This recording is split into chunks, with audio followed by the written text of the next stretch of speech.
Check where we are. Sati ya fe. T-shirt. You know, so kusaba speaker kilize. No, because I need to ask him ili moto. Era we full mawano. You know, niko mawano gate. And I'm wearing T-shirt. Because it's a factory setting. It's my identity. Yes. Yeah. It's my identity. Even when you are 1,000 and you are alone, They know that that's you. That is a good branding. Yeah. So you say, hey, it has you, it has what? Don't let me say. No. From Atlanta, send me that T-shirt. I offer $500,000. Gina emyaka ebiri ngenda kolera president amanyi nti yalwawo kubanga kirayika Katonda yamugambye leeti singa yamugamba wali emabega ate wandibaddewo kizibu n'abavubuka kubanga mbategeera bantegeera ate manyi gye nvudde saazaalibwa mugagga nazaalibwa mukyala mufumbi wa waragi.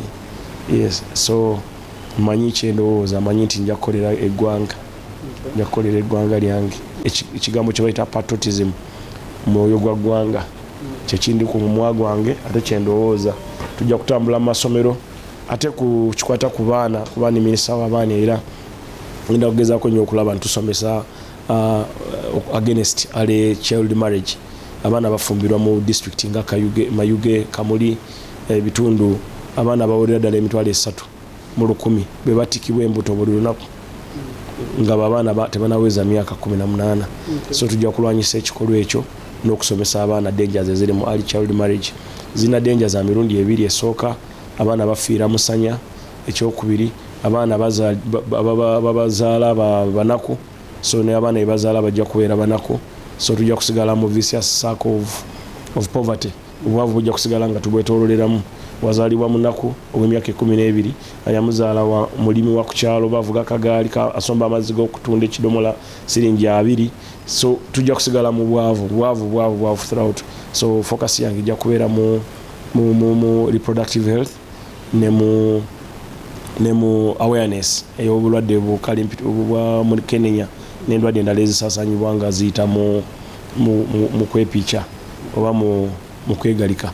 So tujja kuteeka focus mu reproductive health, mu skilling, mu employment, mu assessing, equipping people abali ku social media abasinga bana bavuma abantu ekibavumisa abantu tebalina mirimu bakeera ku mwakyo omulimu gwabwe gwa social media.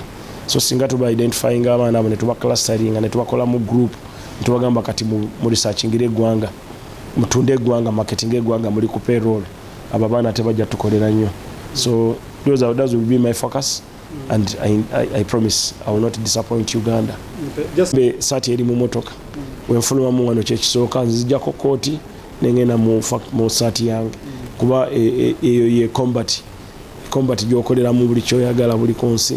So sobola kusuula combat yange nja kuba nayo naye nsobola okusaba speaker wa parliament mwanyinaze Right Honorable Anita Among anzikirize ekyolumu exceptional anzikirize nyambale sati yange wanabanga akkiriza.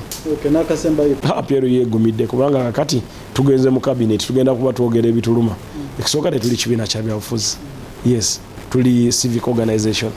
So tugenda kukola n'amaanyi gotalabangako. Yes. Okay, kambe kakomuzo. You love your country? Yes. What's the name of your country? Uganda. Can we sing the national anthem together? Who's the new lead? Huh? No. 1, 2, 3. Okay, go. Oh, Uganda, may God uphold